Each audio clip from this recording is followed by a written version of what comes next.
Hey everybody, welcome back to another episode of Essentially Heroes. We're back, got me, Etienne, and I'm joined as always by my partner in crime.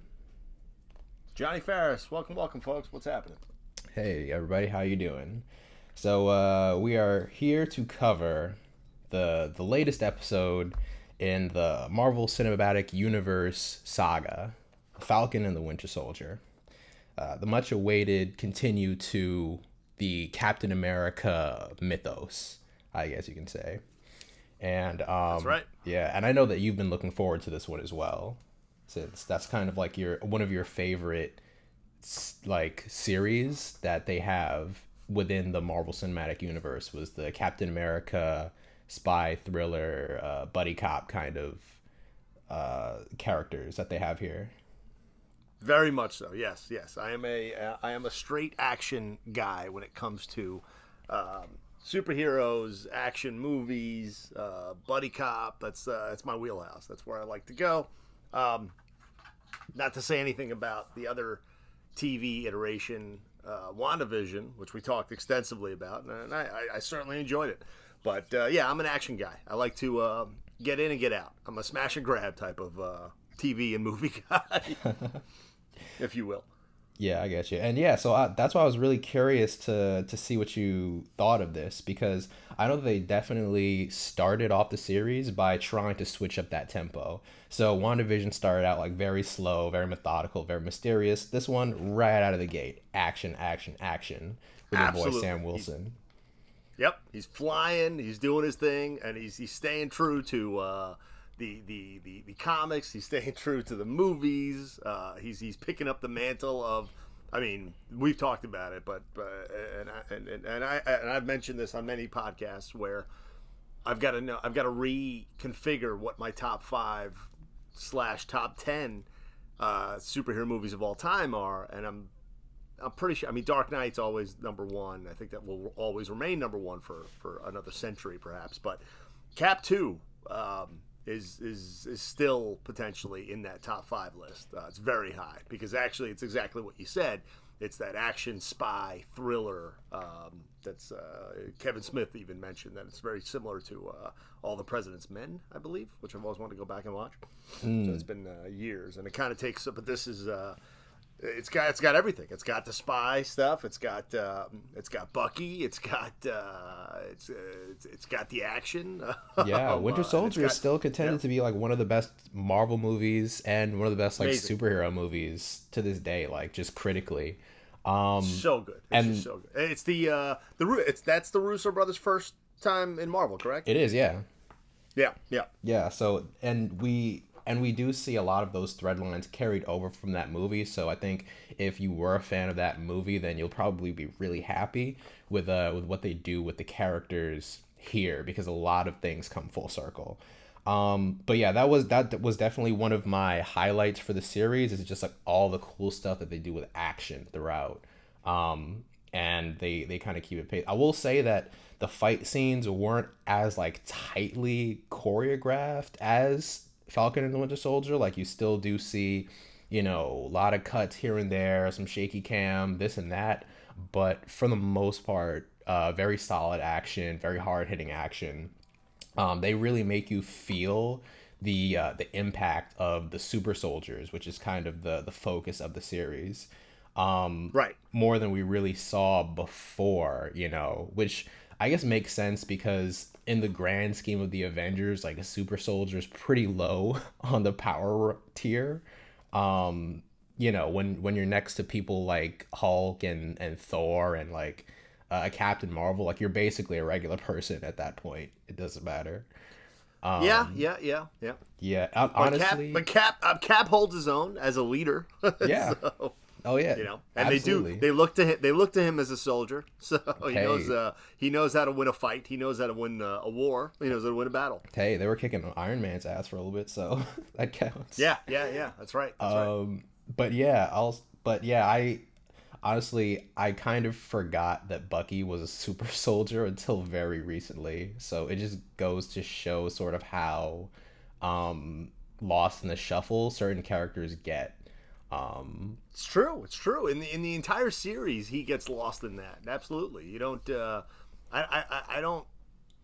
it's been a minute since I've seen Infinity War and Endgame, but like I said, I have gone back and watched Cap 2, and you see, I mean, he is the Russo brothers. They do him right. I mean, he is he's strong, he's fast, he's menacing. You know, I mean, I missed that mask. Actually, I kind of wished he didn't put he never wears that mask in this series. I guess he distances himself from that character entirely. Right, it makes sense. Like he's trying not to be the Winter Soldier. Yeah, that's so fucking cool though. I love that mask. I mean, I remember mentioning, talking about it with my friends. Like it was at the same time that had come out. The parallel for me, because I didn't know the Winter Soldier as much. Certainly growing up, didn't see him so much in the comics. Didn't have those comics. Knew about Falcon more, but at the same time, you got two guys that were being cast as major villains in movies. I think in that same year, or it was very close. It was the year after, but I'm jumping here. But Dark Knight Rises had Bane, and Bane, like I looked forward to for years. And he comes out and he's got this mask. It's Tom Hardy. But then comes the Winter Soldier, played by Stan, and he's got that mask and like that opening scene where he takes on Cap, and I'm like, holy shit! The music, the darkness, like it's so cool. I'm sad that we won't see that again in some way, shape, or form. At least, you know, like I said, he's going the Captain America cinematic route of no mask at all. You know. He doesn't even have like a uniform. He's just got his jacket on. Right? Yeah. He's just badass with a cyborg arm, basically. Yeah. Though to be fair, I think the mask was sort of like a MCU invention, because I don't think he had that. In the comics he has sort of like a Robin mask, like just over the eyes. Okay. Yeah, and then I think after the movie got popular, then in the comics they ended up changing it to make it more like the movie, which they do for a lot of comics. For example, with the Guardians of the Galaxy, they basically reinvented the Guardians in the comics and things like that. Right. But I'm seeing it. He looks like because... he's like Nightwing as a soldier. More I remember that. Right. And but it makes sense, you know. Stan's a big star, and he wants to like show off the money maker. So yeah, the next thing that like really mask is cool. Mm-hmm. Yeah. But yeah, go ahead. Sorry. Oh, sorry. So the next thing that really stood out to me in the series was like the focus on humor, and you know, of course, the MCU is pretty big on humor, but they really go for it in this series. Like from the first few episodes, like they're really trying to make every character have their own sort of charisma and chemistry with each other, which I think lands pretty well. So Absolutely. You know, especially between Sam and Bucky, who, you know, they've interacted before in sort of like a rival way, and then now you're seeing that come to full fruition with them being, you know, the inheritors of the Captain America legacy and his two best friends. So I thought that was pretty interesting too. It is, and they have a chemistry in the films. I know they start off not liking each other, but it is there, and it builds and develops to a great point here. I certainly enjoyed it. It's a crucial piece of the buddy cop rhetoric. Oh yeah, it's top tier. Like the scene when they're in like therapy together, like that was definitely one of my favorite. Yeah, it was a good character building moment, but they also, you know, kept it very much in tone, and they made it very entertaining to watch. What was the other one that I liked? The Big Three conversation. That was definitely remind me. I haven't gone back and rewatched any episodes. I went straight through over the weeks and watched each one. But yeah, Big Three. Tell me. So I believe it's in episode 2 where Bucky goes to find Sam after they announce that John Walker is now Captain America, and he's like very irate that Sam gave the shield up, and then they get to talking about Sam's current mission. and which is, you know, tracking down the super soldier serum. Sam brings up an interesting term called the Big Three, which I believe is aliens, gods, and wizards. Oh, yeah, No, aliens, that's right, cyborgs, and wizards. Yeah, that's the Big Three. That's all they fight in the MCU. That's right. That's right. Yeah, which, you know, when you think about it, like I never thought about it before, but it's like, yeah, you know what? Yeah, the MCU Big Three, that is a thing. Aliens, wizards, and cyborgs. Yeah. Yeah, so, you know, moments like that just really made the show for me. But I will say that in the first few episodes, they did have maybe an oversaturation of humor. Like, there were certain moments where I'm like, yeah, they didn't really need to put comedy here. Like, but I think as the series progressed, they sort of like got a better balance, and then it ended up working out. So I will say that maybe they were like a little heavy-handed with the humor, like just right off the bat. But yeah, that was just me. I don't know if that's like a popular opinion. So you got the feel that it was a little Whedon-esque then in those at the beginning. Little bit. Like there were certain moments where I'm like, you know, like they didn't have to really put that there, but that might just be a nitpick. And then I got that they were building that, like I said, that it's that character development that you need, and with them it's comedy. It's not necessarily drama, and they did have it as well, because you've got Stan going back over, well, not Stan, excuse me. You've got Bucky going back over his steps, and he's got his own book, Captain America Styles, where he's trying to fix or at least rehabilitate his past. Right. You know, it's a nice bit of drama there. Does he? Oh, he's talking to the therapist about it. He's not talking to Sam specifically. And Sam is dealing with his own moments. But yeah, they don't like in the realm as you know, I am working on my own buddy cop PhD. And, in the experience of watching buddy cop films, the majority of them have that action adventure comedy element to them. From the beginnings through to the developing 80s and early 90s onto moments like Fast and Furious. And I'm talking, I mentioned Buddy Cop because, I mean, this is very clearly a Buddy Cop series. I mean, that's how they released it. That's how they build it. And yes, you do have some movies that are famous as Buddy Cop dramas. Some of them hit the mark. Some of them are awesome, but some of them don't. And when you don't, I feel like that chemistry is crucial, and that chemistry is two guys. You know, it lends itself to that. Yes, it could go too much. It could become fraternity-esque. The jokes could be potentially annoying, but you know, you're building. That's how I felt, and I enjoyed it. I like that aspect of it. Yeah, of course. I definitely thought that it was much needed as well. And then I think we briefly, you know, glanced over this, but John Walker, the new Captain America, aka U.S. agent, right, is introduced in this series, and you know, major character in the Captain America mythos, sure. And you know, major villain / anti-hero, depending on, you know, what continuity you're looking at, but I think that they do something really interesting with the character in the show. So, you know, he shows up at the end of episode 1, mm-hmm. and you're really wondering what to expect from him.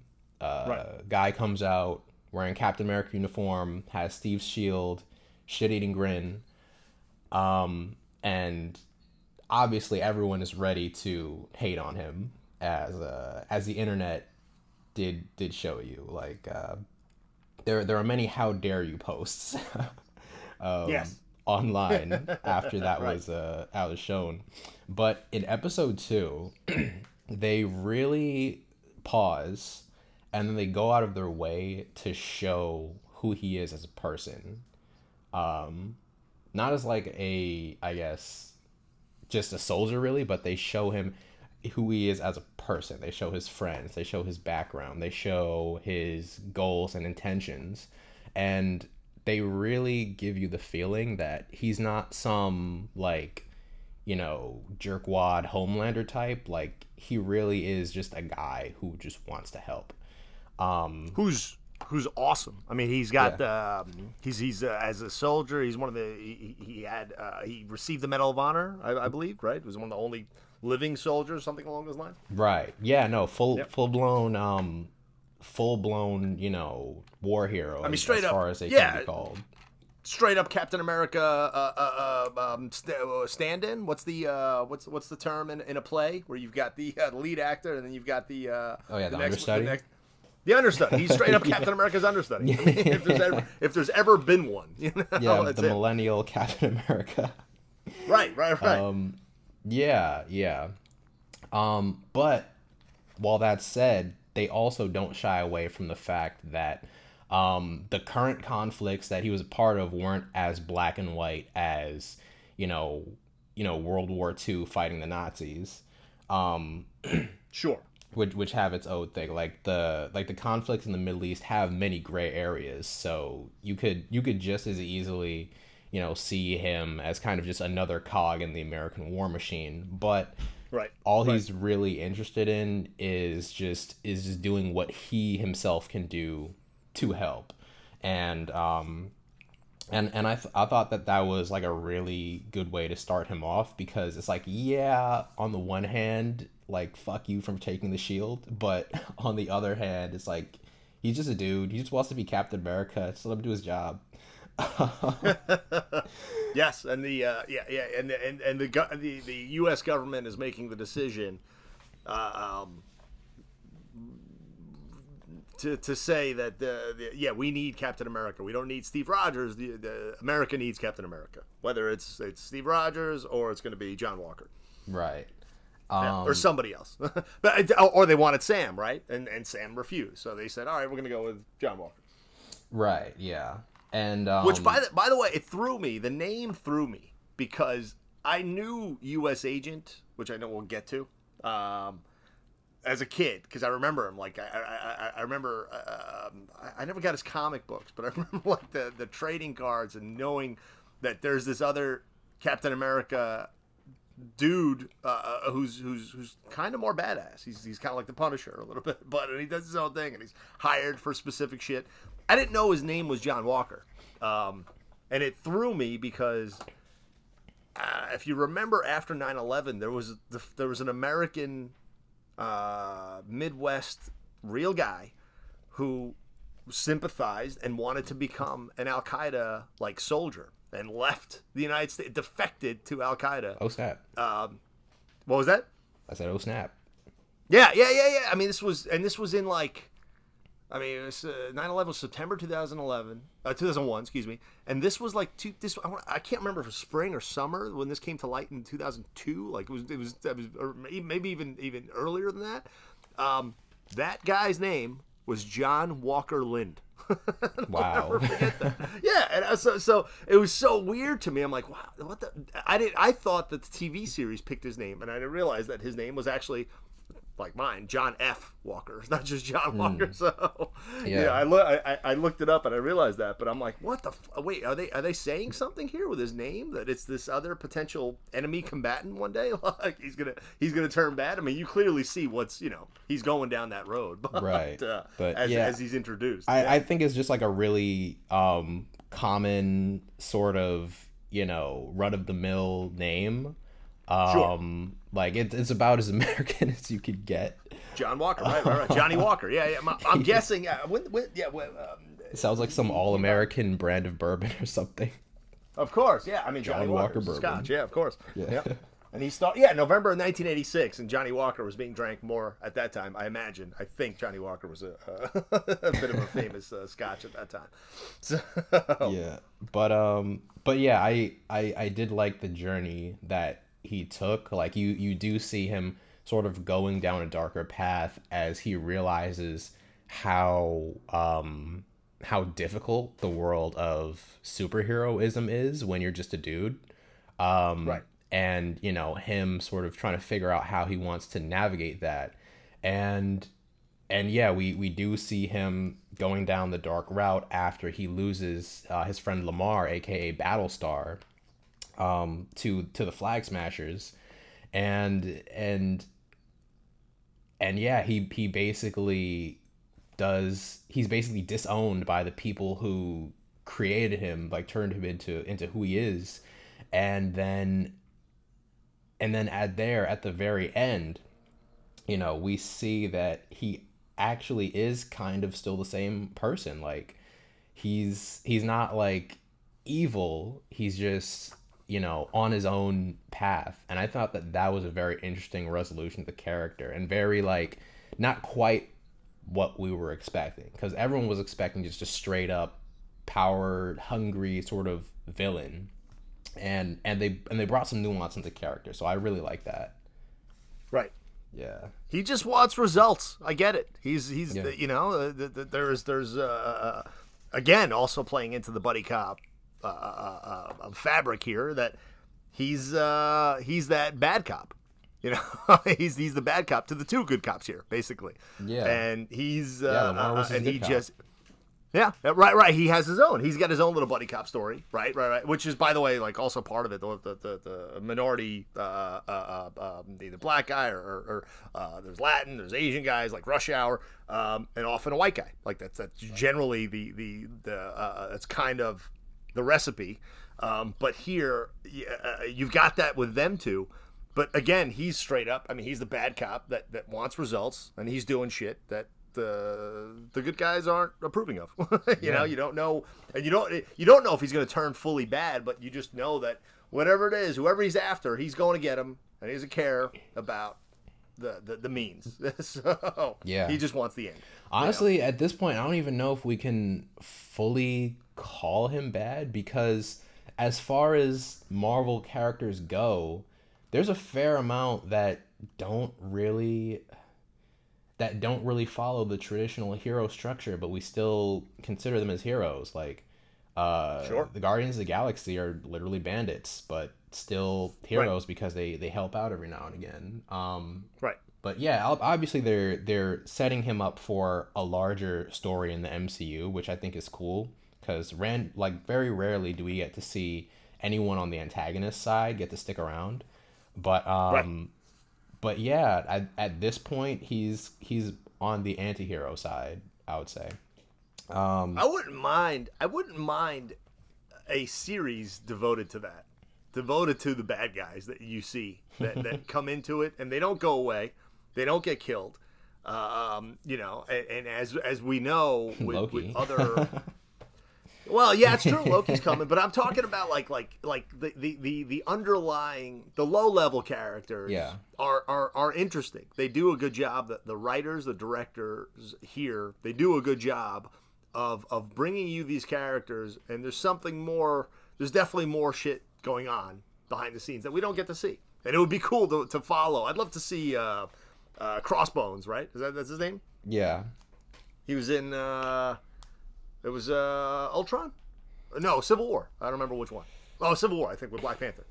Yeah, he was in. I mean, he was briefly in Winter Soldier, I think, but yeah, he was mainly in Civil War, and they brought him back very briefly in Endgame.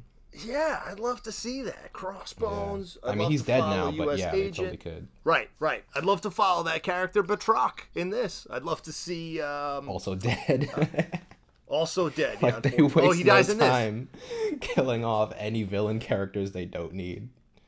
Oh, it sucks. They're That would've been like- cool. Wait, is Claw dead? Claw's another Yeah, he's one. I dead. love Claw. Killmonger killed him.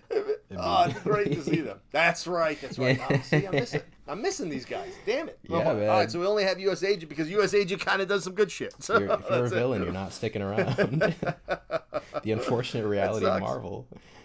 Yeah, but they're sticking around in the comics. They're there, all right. So Yeah. they should be able to get. They should be resurrected by Loki in some way, shape, Yeah. or form. By some stone back in the '80s. He's gonna go back and get all these guys and form his own team. That'd be cool. Yeah. And then I would say another positive that I had for the series was then how they weave in the more difficult themes into the show. So, Yeah, aside from fully realizing the effects that the blip had on just society as a whole, I thought that was really cool. Like just really getting into the logistics of it, which they did in WandaVision and to a degree Spider-Man Far From Home, but yeah, just really delving into the nitty gritty of like what happened, who was affected, and then sort of using that as a jumping off point for a lot of the events that take place, which I think is going to be a theme going forward. Like the blip is probably going to end up creating a fair number of villains in the sure. MCU from here.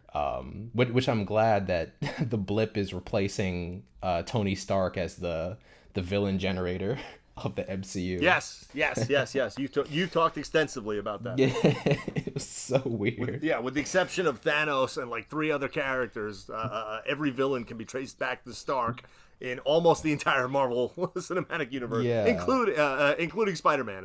I think that's where you got into it. It's like, Jesus, Tony, pay your place. Yeah, seriously. Great point.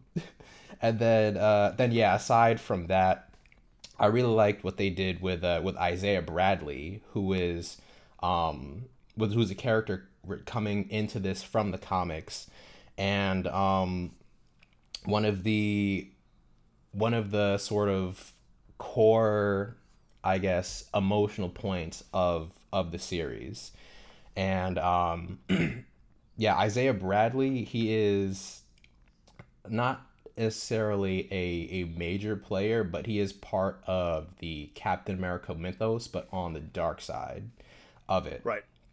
And yeah, Isaiah Bradley, a super soldier who was experimented on and imprisoned by the government for for various reasons. Like basically, he went out of his way to save his platoon, who was basically sacrificed by the government, and then yeah, they locked him up for it because they didn't want the news of that getting out.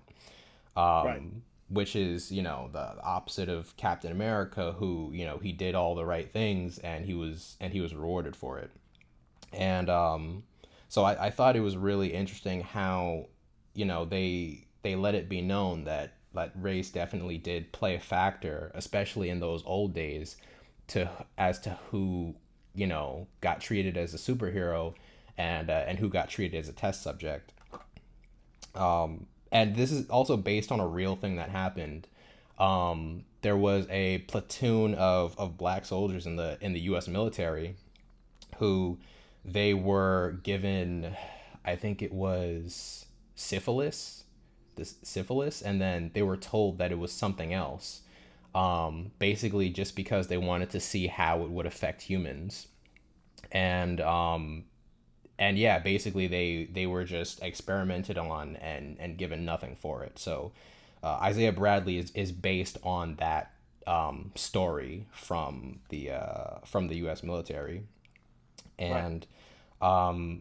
And so yeah, I thought that was a very interesting thing to bring into it, to show that yeah, while Captain America, while Steve Rogers himself is a hero, not that doesn't mean the same thing to everyone, and there was an opposite side to the coin that sure, while Steve wasn't at fault, this other thing just happened outside of his scope, and yeah, Sam really takes the brunt of that, and on his journey to Captain America makes it his job to address that, which right. which I think they handle that pretty well.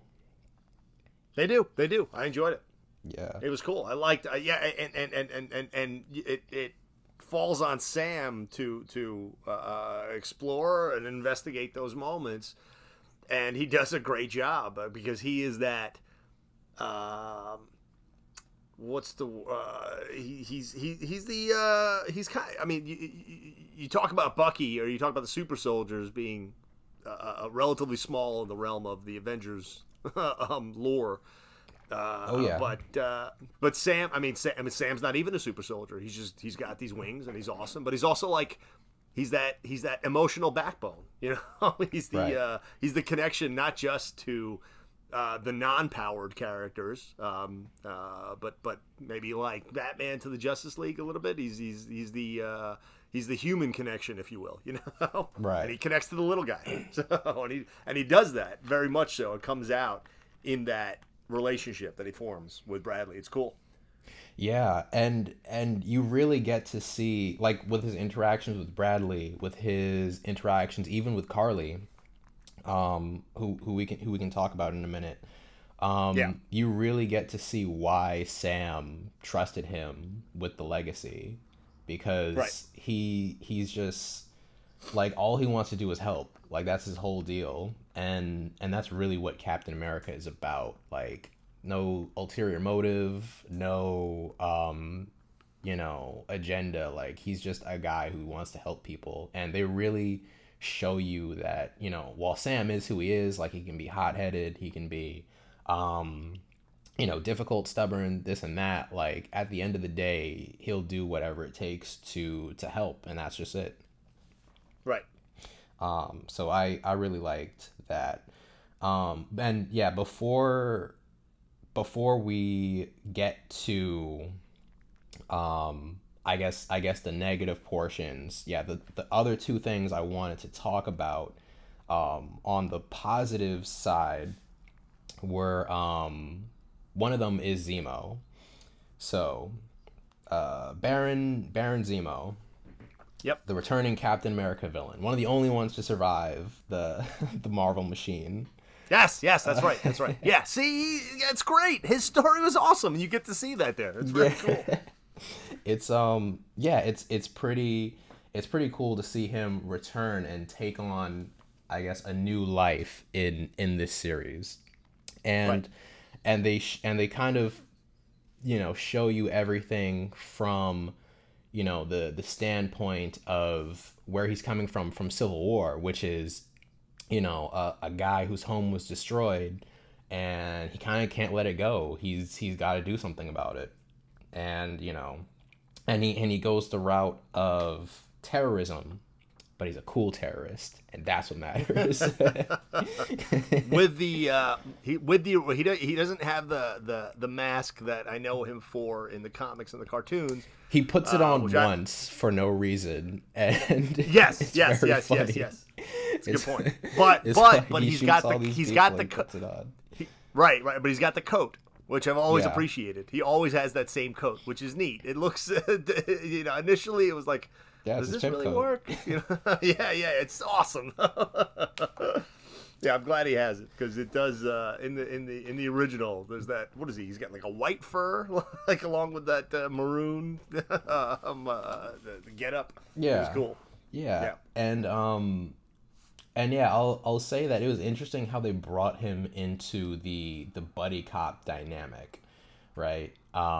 Sure. They make it so that he's still an antagonist, but he's not like on the opposite side of the fence. You know what I'm saying? Like, that's exactly. Well, I mean, that's the original buddy cop recipe. As a matter of fact, is a cop or two cops working with the bad guy to bring another bad guy to justice. It's exactly how it goes. So, although they're not cops here, they are. They're military, they're superheroes, but yeah, it's the same thing.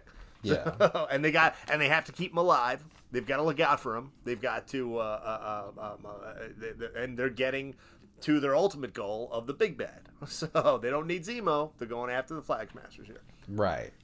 And which, I mean, I guess you can see what they were going for. For me, I wasn't as convinced when Bucky brought up the idea, because I was like, obviously he's got to betray them in some way. Of course, but that's part of it too, right? It's like, Bucky, you know this guy's a scumbag. Like, why do you trust him? Right.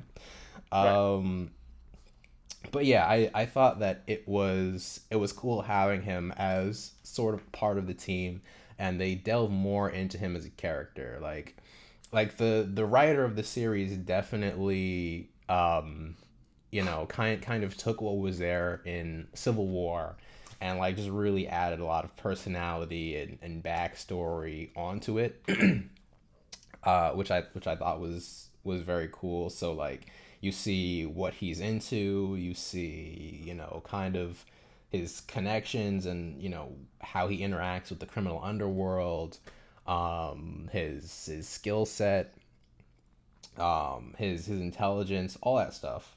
So I think that they really set him up as the villain that you want him to be, like that very charismatic sort of Loki type where they're doing bad things but you still kind of like it. Yeah, of course. and yeah, I thought that was really cool. I liked also that if I remember correctly, he's always having a drink. Like they go to that one spot, Madripoor, right? We haven't even gotten to Madripoor yet, but yeah, they go to Madripoor and he goes to the bar and he has a drink. They go to his place, he's got drinks, he's serving them drinks. Yeah. I feel like Bucky has a drink at one point. I always enjoy that aspect of the cinematic universe when they do step it up to the fact that these are adults, and he's a bad guy, and yeah, he's probably having a drink. So yeah, of course. Yeah, and the infamous, not infamous, but I guess the much memed dance scene, which I believe they cut out most of for the show, but the GIFs are still around. Yes. I think originally the scene was much more extensive, and then the director was like, maybe it's a little much, but they did reveal that there was more to the dance than what made it into the GIFs. Yeah. But yeah, they also do explain that while Zemo is a villain, he is also he has his reason, which is that his home was destroyed, and he basically had nothing left besides, I guess, whatever his family had saved up. Right. And that's why he went the way he did. And, completely understandable, relatable motivation, and kind of, another, as we talked about before, another marker in the Tony Stark villain book, Right. Because another Stark villain disciple. Right. Yes, because Tony, against all better judgment, made a genocidal robot who destroyed his country for kind of no reason. And and the Avengers, showed up, they did what they could, and then they just left. And Sokovia was devoured economically by its neighbors, and everybody lost everything. And so you can understand why he's not a fan of superheroes, and why he's not a fan of the Avengers. And I think that goes cleanly into the themes that are portrayed here, is that the heroes aren't the heroes of everyone. The heroes are the heroes of who they can be for, but not of everyone. Right. They can't save everyone, I guess, is the thing.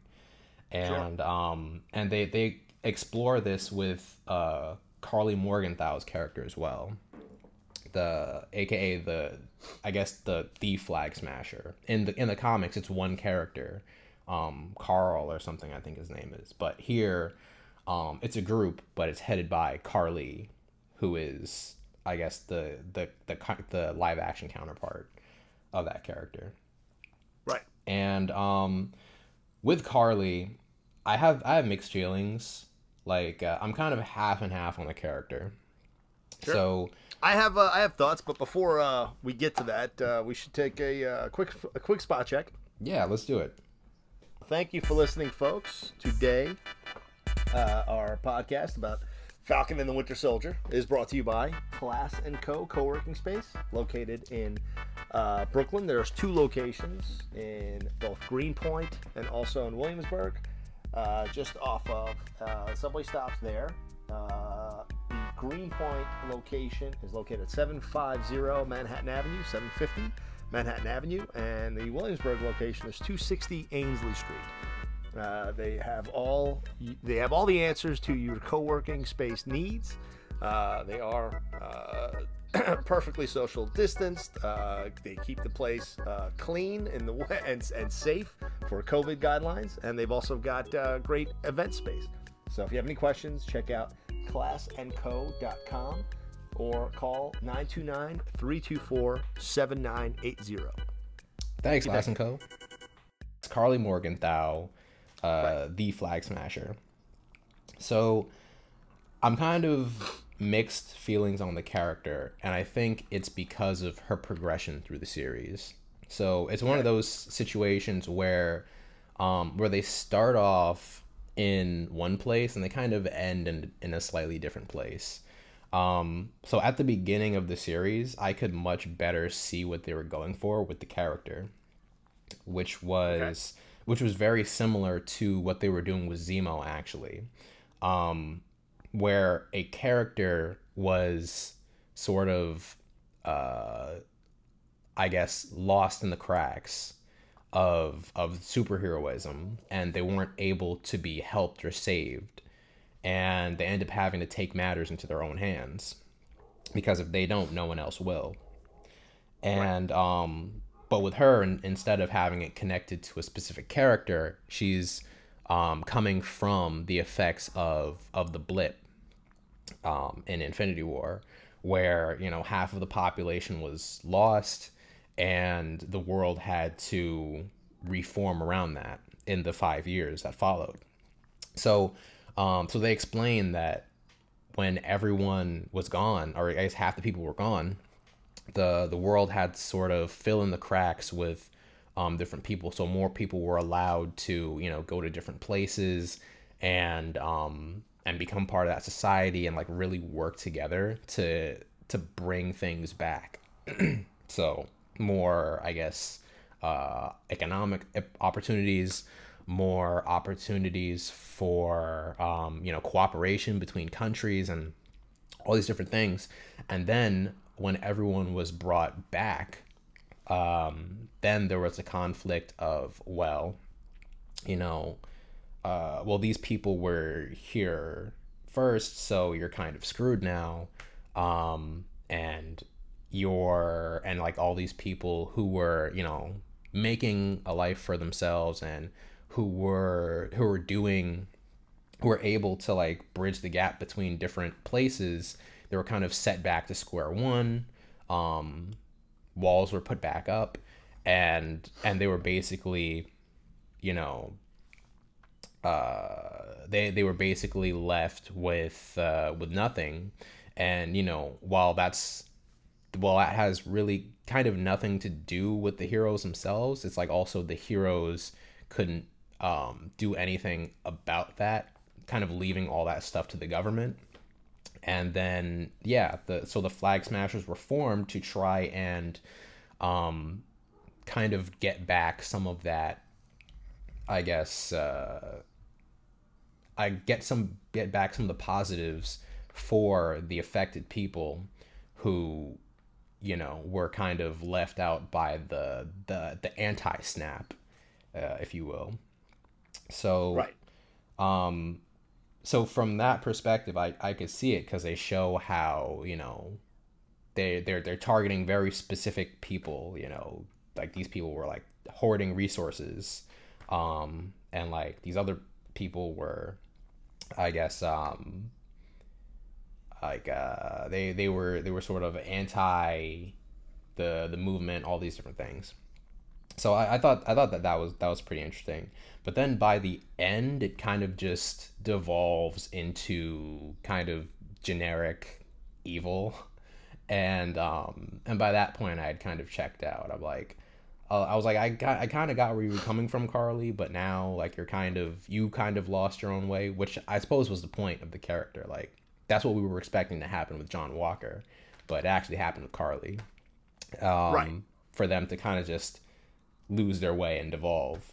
But yeah, I think that there was a much stronger resolution for Carly and I guess the rest of the Flag Smashers in there somewhere, but they kind of didn't go for it, and they kind of just left that to be, you know, the end of it. They were like, yeah, you guys get to die, and that's it. Yeah, I did this in the way it's hard for me to dislike. It takes a lot for me to dislike a storyline or a plot about an action adventure, especially buddy cop series or movie. Overall, I liked it. I enjoyed it. I did not. This is one of the cons for me. This storyline was weak. I don't know. I'm not sure if it was rushed. I understand. I can certainly see the motivation of a group of villains who are anti the snap back, right? So snapping 4 billion people back onto the planet, or 3 billion people, whatever that is. But it's not explored enough. You know, Right. It'd be interesting to see the Berlin Wall coming down. You know, which is I'm using an example from a long time ago, from decades ago.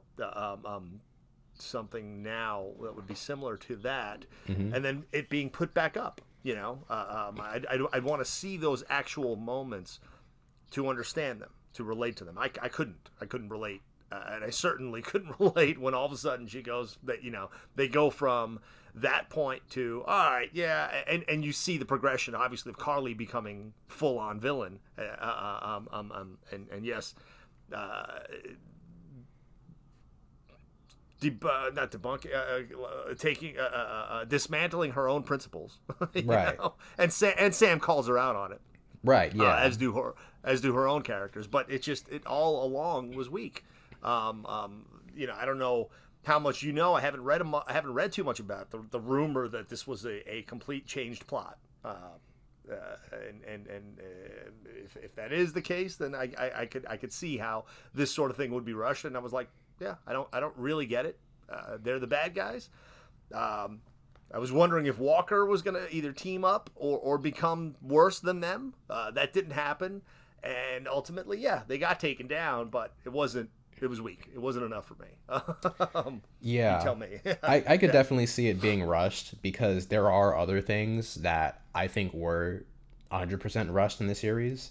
But yeah, I think that they probably had one thing in mind, and by the end of the series they weren't quite sure how to land it. And so they did what's called sort of the 22 Marvel skidoo, where you kind of have an antagonist character just go as, you know, basic as possible, so that you can just kind of cleanly kill them off, and then just leave that where it is, you know. Sure. And so yeah, I'm guessing that they had, you know, more to say with the character, but either they couldn't fit it in, or you know, they might have had a disagreement in the writers' room or something. I don't know. But Right. but yeah, with Carly, they allude to all these things that, you know, she's passionate about, and but the issue with that is that, like you said, we never see it. It changes too fast, and also we never really find anything out about the other characters either, like her teammates. Like, we see them in action, but we also don't know Right. about any of them. I don't remember any of their names. Yeah. And yeah, then they die very unceremoniously when Sure. Zemo Yeah, gets the last laugh. I thought in that first moment where they're introduced, where who gets Sam's a friend gets his ass kicked in Germany, but I think it was I don't remember where they were specifically, but I thought that was the Flag Smasher. I was like, oh shit, this is cool. It's not going to be I didn't know they were leading up to Carly. Yeah, but, and I enjoyed that initially, but yeah, you don't even know his name, so he's the first guy. Yep. Yeah, and yeah, I it was kind of I kind of laughed a little bit when Zemo just had them assassinated by his butler at the end. And it kind of just goes to show you how little they did with these characters, where right. Yeah. They can kind of just be just very just blipped out of existence, and you don't really feel anything about that. Yeah, like no one was hoping for them to come back. Right. And it kind of sucks. There was a lot of potential there of like a group of super soldiers, sure, teaming up to, do what they got to do. Yeah, I can't speak to it because I haven't read enough, and I generally, as you know, don't like reading the critiques, certainly before the series or the movie. I'd rather go in, if anything, I can go in cold. I don't even like to watch the trailers, but what little I did come across indicated that there was supposed to be an initial storyline that mirrored COVID, or that there was some sort of there was supposed disease. To be some sort of virus or disease, and then they changed it. Yeah, they changed right. Which that would have been much easier to go after, because as you know, I mean that's long before COVID. There's a million different villains that are like that in every aspect of James Bond, Ethan Hunt, Batman, the Avengers, Spider-Man, especially when they deal with New York, Daredevil, Punisher, you name it. There's always some sort of toxic agent or disease or something that's being released or potentially being going to cause massive global disruption, which we never saw until that's right, COVID. So yeah, I guess that can be attributed to it, but either way, not one of the highest points. Aside from that, when it comes to negatives, I'll say that Bucky didn't get as much development or I guess catharsis as Sam did, because Sam, you could say, is very much the main character of the series. You get to know his family, you get to know his backstory, his journey to being Captain America. Also, side note, we're getting an influx of MCU characters from Louisiana, which I think is interesting. You have Sam and also Monica Rambeau, aka Spectrum. Oh, that's right. Yeah, so I don't know. Who knows? Maybe Louisiana is going to be the new New York, where everyone is just from there. It's just all these superheroes from Louisiana. That's your hometown. We've talked about that, right? Yeah, well, stopping grads. Yeah. you got a special connection to that. That's cool. All right. Yeah. Get some get the Batman out of New Orleans or whatever. But yeah, I feel like he's kind of an afterthought when it comes to a lot of these things. Like, they start off very heavy with his themes in the first episode, and then they follow up on it around the midpoint, especially when he meets Io of the Dora Milaje, which definitely got to cover that briefly. And then at the end, they kind of just show him finally coming clean with, the thing that he was struggling with, like his current book item, which was killing the Mr. Nakajima's son. Right. But even with that, they don't really go into it. Like, he confesses and then they kind of just cut away. Like, we don't get any sort of catharsis or closure with that. He's kind of just like, well, I guess I'm out of your life now. And they don't show how Mr. Nakajima reacts to it at all. So just things like that, I feel like he wasn't as focused on as he could have been. And I'm not sure if it's like a time thing or whether they kind of just figured we'd be more interested in Sam, but yeah, I felt that was one of the negatives for me with the series. Yeah. I you're right. I can get that. They could have, yeah, if it was another episode or two. How many? What was the total? 8 episodes? 6 episodes. 6, not even. Yeah. See, I mean, a 10-episode series would have done justice. But the thing is, so it's fast. So this 6 episodes is like 2. It's like 2 movies. Yes. Like, so nothing. Each episode is like almost an hour long. Right.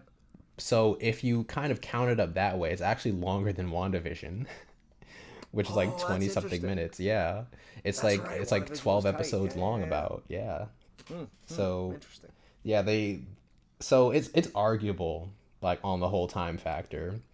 Cuz in WandaVision I always think of one of my favorite series was True Detective, and that was also a buddy cop that the airing on the side of drama. Certainly super dramatic, very dark. Yeah, absolutely. But that was 8 episodes, right? That was I believe it was 8 episodes. Yeah, and you needed that. You needed that full 8. So I could have seen another 2 episodes devoted to some more development here. Oh yeah, potentially. Yeah. You could have focused on those areas like I was talking about. Show those lands where the repatriation of blipped human beings, is happening, and you've got that.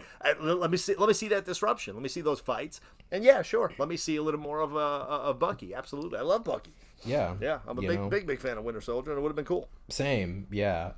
And we definitely, we wanted to see more of his, because they've been hinting at all these things that he's been affected by and afflicted by, and yeah, in the end he's kind of just along for the ride. So sure. he definitely could have benefited from a lot of those things. I love that Sam being that the backbone, right? The emotional backbone of the Avengers. He does his job with him as well, and it's not just in that therapy scene, but he talks him down, and he's bringing it. That's what he does. That's what the Falcon always does. Right. And I actually know a little bit about that from the comics, which is cool because he's doing exactly. I mean, Falcon is very close to the original character, and I love that they kept it like that. But even in that therapy scene, I love it actually. Like that's really one of the most like honest moments of and it is Sam bringing something else out in on Bucky, which you don't get because he's pretty quiet, and you can understand why. I mean, he's walking around and he's carrying this burden of all these people that he's killed, and these moments that he lived, and he had no control over it. It's awesome. It's a similar story to so many spy thrillers that we know of. Right, and also superhero characters, but I wanted more of that therapy actually, because it was there's also a buddy cop TV show from years ago. I don't know if you heard of it, called Common Law, and the first episode is 2 detectives, and one of them I forgot. I watched it. It was 1 season. It only ran for 1 season. It was Michael Ealy, and I forget the other actor. But in the opening episode, there are 2 detectives, and they have such a fight because they've got this. I don't know. I can't remember if it was a rivalry or what. There was some sort of hatred that was building between them, and one of the cops pulls a gun on the other cop in the precinct. So rather than separate them and move them and do what precincts would do, they commit them to an ongoing therapy. So every episode, there's this time it wasn't 10 episodes, it was longer. I think it was 15 or 20 episodes. And every episode is either beginning or ending with them in therapy. So it reminded me a lot of that, and I liked it. I wanted to see more. Yeah. I liked the scenes with him with Bucky in therapy as well. It was cool. Yeah, honestly, superheroes in therapy it's a really interesting take, and it's not done enough. Like, one of my favorite DC storylines is Heroes in Crisis, where they have all the characters kind of come forth after a big loss of life of a lot of their younger characters, and really just talk about their lives, just talk about who they are as people and how these things affect them. Sure. I don't know if you've read that, but it's very interesting. So you have characters from all, I guess, spectrums of the like, I guess, heroism spectrum.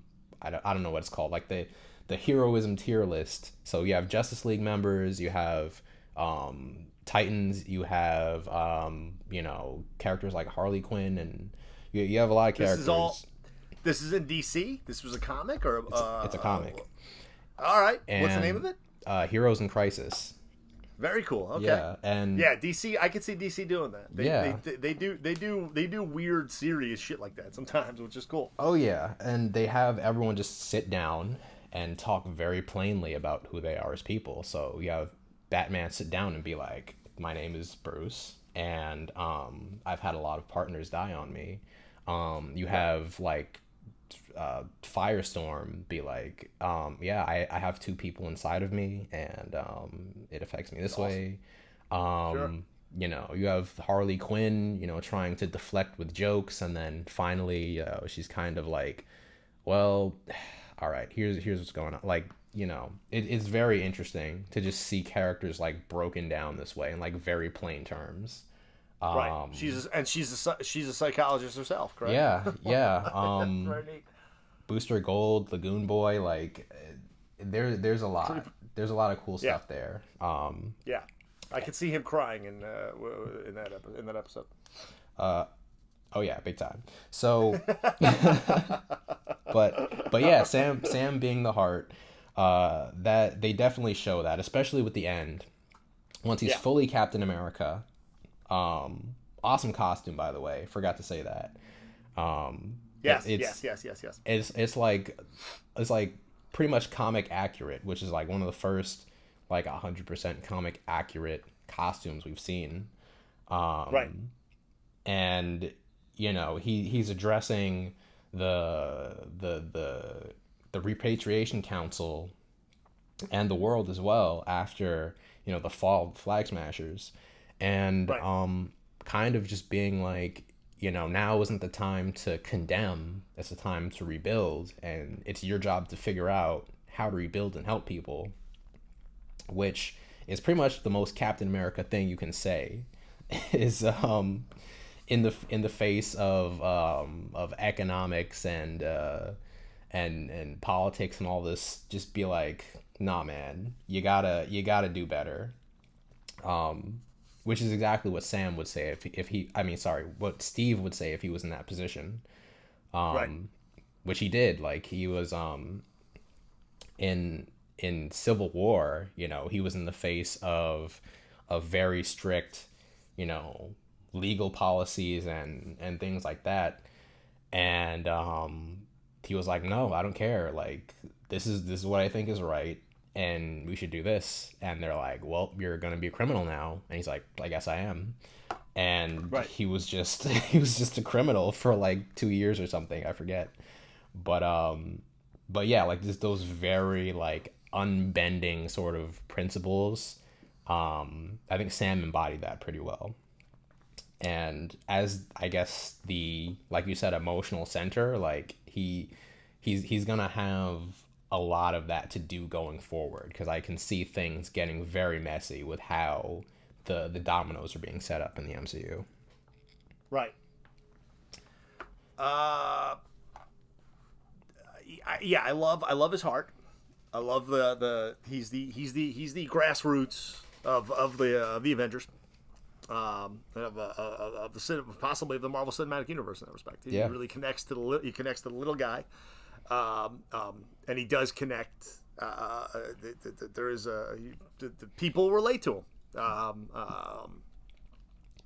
I did not like that moment when he is on. I guess he's at the end. He's talking to the GRC, the Global Repatriation Council, and he's on the news. It was hokey for me. It felt like the '80s. It felt like it felt like the '80s, and it felt which I love, but at the same time, there's a hokiness to many '80s movies and TV shows where you've got the character, you know, making this heartfelt speech, and he's not just talking to the characters in the movie or the TV show. He's talking to the world. I mean, this is the character speaking to the world we live in today, right? Which is not an original concept here in Falcon and the Winter Soldier, but it was I could have done without it, or you're making me realize I could do with it if it was done in a way or a style you would expect today, where that wouldn't happen because people aren't sitting there on watching the news like they used to, you know, 20 or 30 or even 10 years ago. They're just not. When I was growing up, you had 3 news channels. There wasn't even like, it was 3 news channels, and then people started getting cable. And then there was cable and CNN and Fox News, and people started watching that stuff. Like, Fox News wasn't even a thing. Everybody was watching CNN at one point when it became that. There was so it was 3 news channels and then CNN. So I guess you'd be watching him on those channels potentially if that was happening now. But I think more likely in 2021, there might be a moment like in the Winter Soldier at the end when they're having that standoff with the character that's played by what's his name? I forgot the actor's name. Robert, major actor. Sorry, it'll come to me. It's he's not the senator. He's Robert Redford. He's playing Alexander Pierce. Right. And in that moment, no one knows what's happening. Oh, but Black Widow goes and releases all the secrets of the fact that S.H.I.E.L.D. is Hydra and releases them to the world on the internet. You don't really, and then she has her moment where she's speaking to Senate subcommittee at the end there. Maybe something not necessarily like that, but I could see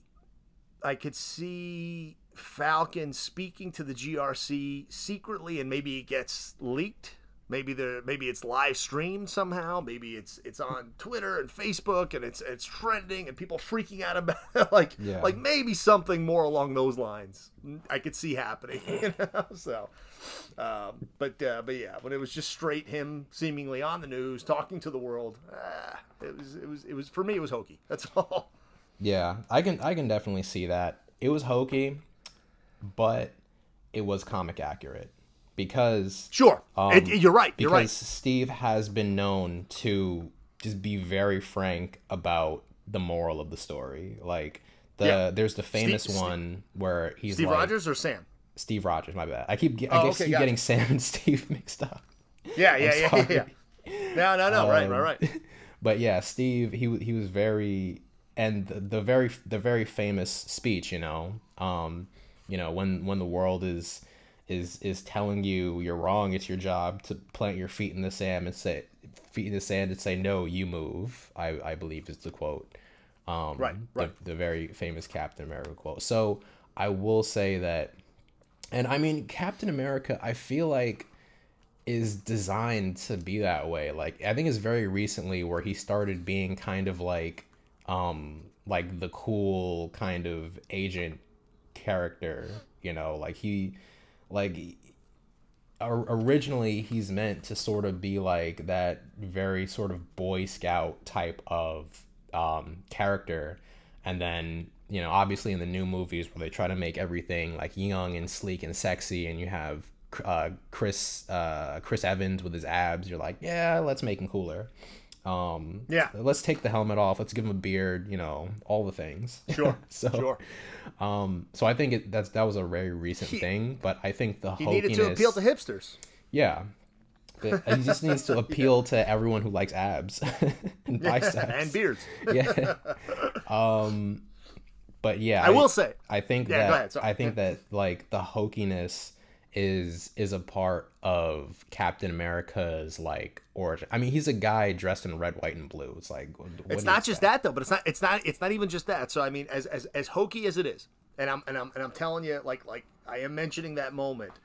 I have, coincidentally, like I can't remember when I got this comic. There was a 4-part Falcon limited issue series that I got where President Reagan is kidnapped by this group of like Black Panther civil rights type of characters, and they're like a younger gang, and Falcon and Captain America both invade like this. They find out where Reagan is being kept, and they attack, and then Electro is part of it, which is, I don't understand how or why Electro comes into it. And they fight so him. Random. Right, I guess they needed a bigger fight than just these gangs. There's just this low level non superhero gang, but this is a black gang, and Captain America. Or like I said, like, it's a very Black Panther. They have guns, like they remind me of the civil rights era at that time. But this is, you know, when Reagan was president. I'm looking at 1984, and Falcon tells Cap, like, Cap is about to like do what he does, you know, to save the president. And Falcon's like, no, let me talk to these guys, please. So he talks to them, and then there's this moment, you know, where they have this conversation, and they take off the hood, Reagan's hood, you know, and he has this, he's got, like, the gang leader speaks directly to the president, and he's like, yeah, you don't get it, you know, and he's talking about the fact that, like, there are, you know, you've got, he's referencing all the problems, in neighborhoods that he grew up with, and what has happened and how he's gotten to where he is, you know, teen pregnancy, crime-ridden neighborhoods, and lack of police. And next thing you know, like within 2 hours later, Reagan's having a press conference, and Falcon is to his left. I mean, this is what Falcon does. It's very, you know, it's very true to the comic character. But again, this was 1984. Yeah. So, you know, I would see it differently in 2021, but they opted for that. So, yeah. Yeah, I totally get that. Another interesting point, by the way, in this comic, there is something interesting. There's the fight between Electro and Falcon. Electro figures out, he realizes that Falcon's wings are like electric and mechanical, and there's a point, I didn't know this. Do you know who invented or who created the Falcon's rig, his wings? No, I don't. Black Panther. Like, there's a little aside that says the Black Panther designed Falcon's flying rig. Oh, my God, that makes so much sense now. I was like, and you never see it in the movies. That's something that pissed me off. Like, why isn't there? You always just take for granted. All of a sudden, he comes out in the Winter Soldier. Mm-hmm. He's got the wings. He's got this apparatus. There's no connection at all to Tony Stark. So why? And like, I was like, all right, show me that. I always thought it was Stark. I'm like, show me Stark upgrading him. Show me Stark doing something. You never see that. He's just got these awesome wings, and he flies. And he doesn't just fly. He's straight up. He's operating like a fighter pilot. You know, like, it's so cool. So I loved seeing that in this. I'm like, oh, Black Panther made him. Oh, that's why. All right. Thank you. I'm glad Electro they finally follow up on it here. Yeah. Yeah, so his new costume is made by Wakandans, which which I thought was such an interesting addition to the series. So because as we see in, I think it's episode 4 maybe, that 3 or 4, it might be 4, where Bucky meets up with Io of the Dora Milaje. Yes. And yeah, he is.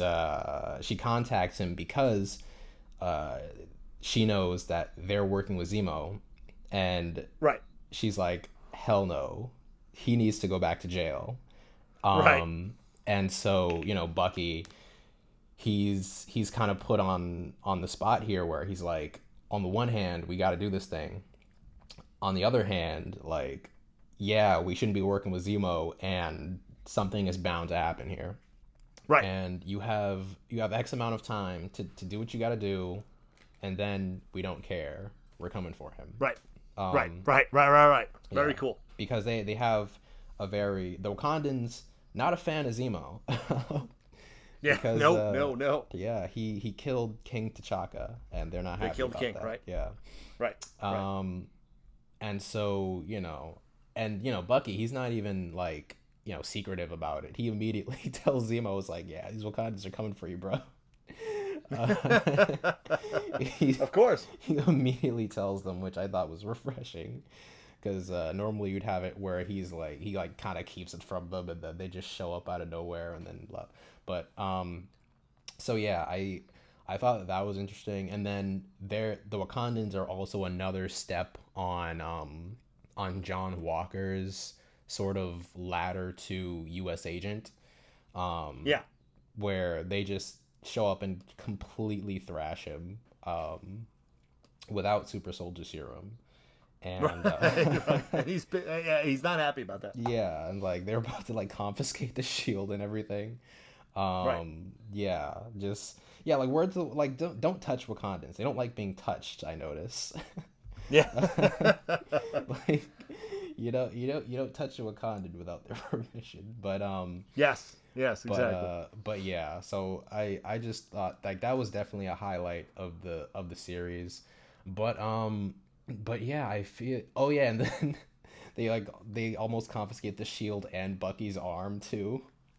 And Sam was like, they can do that because his arm is made of vibranium. Like, honestly, there's so much stuff made of vibranium in the MCU that they just confiscate everyone's superpowers. It's so amazing. That was I did enjoy that. And by the way, he's I think it's a smart move on Bucky's part. Once again, a buddy cop move here, that he when tipping Zemo off, that the Wakandans are going to come get you. Very clearly is going to make him run, find an exit strategy. But also, this is Bucky keeping Zemo in his back pocket if he needs him again one day. Right. Yeah. So. Yeah. But not the best strategy if you want to keep using Zemo for whatever you need at the moment, because obviously he's going to run. Of course. But, Of course. Yep. Like just knowing that the Wakanda, like no matter what you do, like Wakanda is always going to be like, so you're out of prison again, huh? Yeah, exactly. Always gonna just come for you. So upsetting to know that. But I feel like at the end of the day, the Wakandans like really didn't factor into things much. Like they show up and they kind of very unceremoniously just take him back to jail. And it kind of doesn't end up going anywhere, to the point where I'm like, so was this really necessary? Like, did this really impact anything? Because you're thinking like, oh, he's gonna like maybe find some way out of it, or maybe it's gonna turn into like a big thing with the Wakandans. But like, no, they show up and like, yeah, come with us. Like, they don't take him back to Wakanda for like a personalized trial or anything. They just put him right back in jail. Or it might be I don't think they put him in the raft. Did they put him in the raft? I forget. I believe they put him in the raft. Right. Okay. Okay. Yeah, I don't recall off the top of my head. Yeah. Yeah, but yeah, they just take him back, and then nothing ever is, I guess, explained from that. They just vanish. Right. Which I think is one of the main issues with the series, is that after they're done with a certain character or characters, they just vanish, and that's it. They kind of don't care what happens to them after that. Which was also a problem in WandaVision. Several characters show up, very few of them are even really given an ending in the story. So so I will say that while I like the Wakandans were in there, I didn't like how they kind of just vanish after everything is said and done. Right. And while they do make Sam's suit, I think that wasn't enough, like, to like really justify them being there. Yeah, it was cool. Yeah, I didn't mind it. I would like to see more of them. Maybe not here though. I don't know where. Maybe if Bucky gets his own series or something along those lines, where I'd love to see a Winter Soldier movie purely. Yeah. They'll probably get there. They will probably get there. But I mean, because on the one hand it makes sense, because like Wakanda is so like such an integral part of the Captain America mythos. And this series really felt like sort of a celebration of the Captain America like story lineage as a whole. Sure. So I get it from that perspective that they would want to include them here in some way. Right. But yeah, I feel like there is just another example of like timing related concerns, or maybe they intended more and it didn't, really turn out the way that they wanted it to. But I think the same thing extends to Zemo, where we're expecting a lot more from like where his, I guess, part in the story ends up. Like he shows up and he does do several things throughout the story, like destroying the remainder of the serum, killing the guy who made it, like all that stuff. But then, yeah, just like very unceremonious departure from the story. And I mean, I'm glad that he's like alive and he'll probably do other stuff. But yeah, I feel like there wasn't enough in the finale to be like, yeah, that was satisfying. Right. So those are like my main sort of negatives with the story. Overall, like very positive experience. Like there was never a point where I was really like bored or anything like that. But sure, just stuff here and there. I'm like, they could have did that better. Yeah, I mean, it's 6 episodes. It's hard. It's hard to be bored. There's so much. There's generally so much happening. I mean, granted, it was like you said, they were longer format episodes. They were an hour, but it's still a lot to pack in. And I absolutely enjoyed it. Yeah. The villain issues aside, sure, I want more, as always. Oh yeah. So, Captain America 4. Captain America and the Winter Soldier, I think it's called. That's what they hinted at.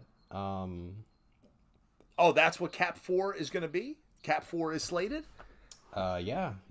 They got Captain America 4, coming down the pipeline. Apparently Anthony Mackie didn't find out about it until a fan told him while he was shopping, so... Oh, awesome. Okay. So Marvel just being mysterious as always. Yep. Like I think Tom Holland didn't know he was Spider-Man until he saw it on Instagram. Yes. So, but yeah. Also, we're seeing some setup for the new Avengers lineup as well. I don't know if you noticed this, but Isaiah Bradley's grandson, I believe, Elijah Bradley, is a superhero. Got a young superhero on our hands. I've heard about that. I don't. Do we know who it is? Patriot, I believe, is his name in the comics.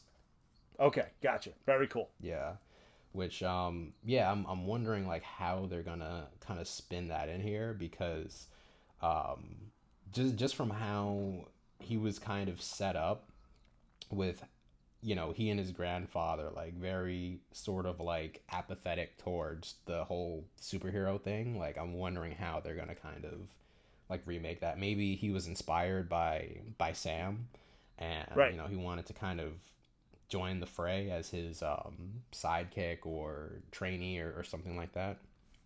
Yeah. I think that they might be able to bring it in that way. Also Torres, Sam's sidekick, I guess you can call him, is hinted to be, but at least in terms of the comics, destined to be the new Falcon.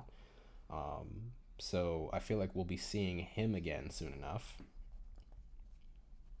Yes, that's why he gave him the wings. Yeah, right? Yeah, he's like, keep him. That's cool. Though in the comics, he doesn't need Sam's wings because he's a Birdman, so it just works out that way.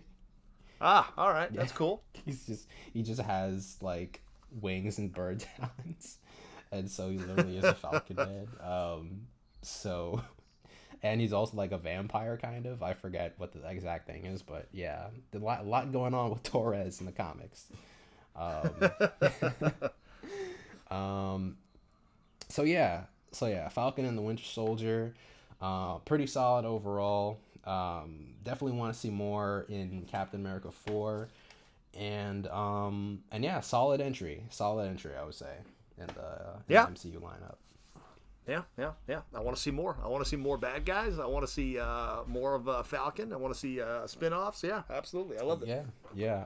Loki coming down the pipeline. Loki is, I forget what the exact release date is, but I think it's maybe a month out or something like that. Yeah, I believe it's June, which gives us time to get back to DC levels. Yeah. I know Yeah. we spent a lot of time on Justice League, but there's all kinds of other DC TV that we got to get into. Oh yeah, big time. Yep. So yes, that was our Falcon and the Winter Soldier review. Let us know what you guys think down in the comments below, and yeah. Oh, actually, one other thing I wanted to bring up. Tell me. I know that we spoke very briefly about like the fight scenes and things like that, but I like how they show how Sam, uh so relating to the shield, like I like how they show how he uses the shield himself. So he uses it in tandem with the wings and aerial combat, which I think really sort of justifies him as like, yeah, this guy, he definitely, like him using the shield is a good combo. Yes. Yeah. So I thought Yeah. yeah. I love the montage. Actually, it was cool. Yeah, like the training Love him. montage, and yeah, he can use it to like create like a protection dome. He Right. can use it to like do like aerial like takeouts. Like just like he's probably like just in terms of like maneuverability, probably has more stuff going on for him than Steve. Sure. In that regard. Obviously he doesn't have the super strength, but he kind of makes up for it with the maneuverability. So I thought that Right, was right. cool. Like, yeah. And then, and then when it comes to the shield, when John Walker makes his own shield, I'm not sure if they intended it to be as funny as it was, but when he shows up to fight the Flag Smashers and he throws it at them, and Carly just high kicks it away, and we never see it again. It's like, true. damn, dude. Yeah. Which I like I'm a big fan of the shield, the science of the shield, because Yeah. I don't get it at all. I'll never get it. I didn't get it when I used to read. I didn't read Captain America comics. I came across them. I did have like some Avenger stuff. yeah, The cartoons, like I never understood how it works as a boomerang. I'll never understand it. I don't think there is any explanation. it's And I just love magic, that. Yeah. I love it. Right. Give me it's this is fucking comic books. It's movies. It's I don't need to know the science of it. Yeah. So I'm glad. And I liked seeing the montage of like, all right, now Falcon gets it. I understand Captain America over the years maybe figured out this boomerang mechanism that the fucking shield has, but Yeah. all right, Falcon's figuring it out too. And then I liked when Bucky was showing it to him. Yeah, it was neat. So Yeah, he's they're both, very familiar with it. They're getting to know it. But yeah, when it comes to John Walker like just making his own shield, kind of is like, yeah, it was great. well, it's cool for an aesthetic point of view, but it kind of doesn't have any other function because Right. it's not made of like vibranium or anything. So it's kind of just a piece of metal. So it's not gonna like bounce around or do anything. Of course. It's kind of just this very inconvenient piece of metal that he's holding that can only protect half of his body. Right. And probably not really, because if he gets hit with like a missile or something, it's going right through. So He's toast. Yep. it's so it's like, well, all right. It's this very inconvenient thing. It's like, imagine if you made Thor's hammer from like aluminum or something. this useless inconvenient thing you have now. Right. I mean, at least they could have made it like red and black or whatever. I don't know, but yeah, right. I just thought that was like very, very funny, and I'm not sure if it was meant to be. So yeah, those are the only points I wanted to bring up here. I hope that John Walker carries that same can-do energy with him into everything else, you know. That's true. You know, I want to see a full-on U.S. Agent series. Yeah, that'd be cool. You know, yep. he might get his own thing going forward. Sure. So, but yeah, leave the shield. I don't know. Just bring like an AK-47 or something. It'll probably do him much better than other stuff. That's true. Than his. Well, I mean, he can get. Listen, bring it back to the X-Men. Bring it back to mutants now. The initial the shield before I ever got to know anything about Captain America was adamantium. So I remember as a kid when I learned that Wolverine's claws are adamantium. Oh, and Cap's shield's adamantium. Like, all right. Yeah. So, all right, maybe U.S. Agent's got to go connect with, Forge from the X-Men or something. Yeah. Well, it's both. Yeah. It's an adamantium vibranium hybrid. Oh, it's a blend. Okay, comics. good. Yes, it's like it is a blend. Yeah, yes.